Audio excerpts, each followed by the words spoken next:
When you've got a lot of data, it's sometimes useful to apply grouping or binning to sort of put things into groups and make it easy to drill down and drill up.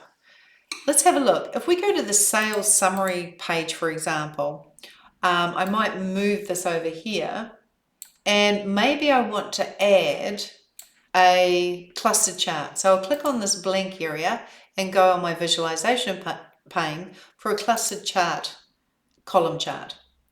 Now, out of my sales territory, let me just right click and collapse all. Out of my sales territory, I want to grab region and drop it on the x-axis.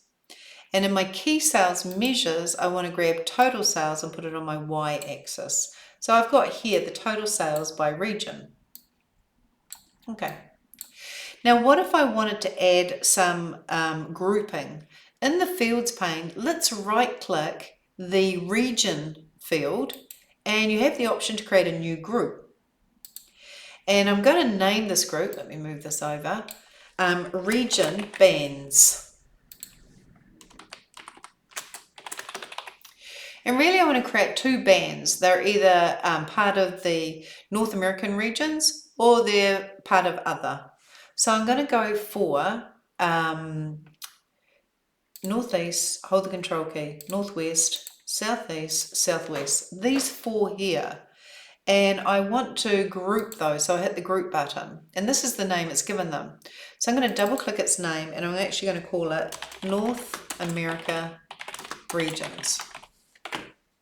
Now the others, if I go for Australia and shift click United Kingdom and group the rest of them, and then double click its default name and call it other regions, I've created two groups.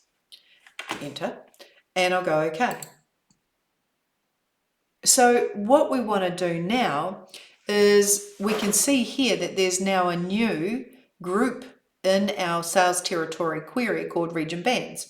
And all I've got to do is just add this to my x-axis above region.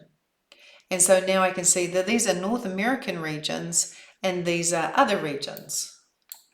And it's got a little divider between the two.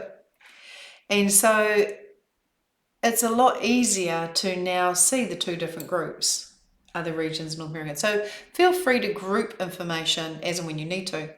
And if you want to edit those groups, it's simply a matter of right-clicking region bands and you can edit the group. So if you felt that there was a mistake made or you wanted to change anything, you would simply go into here and ungroup them and go again. So grouping is very useful.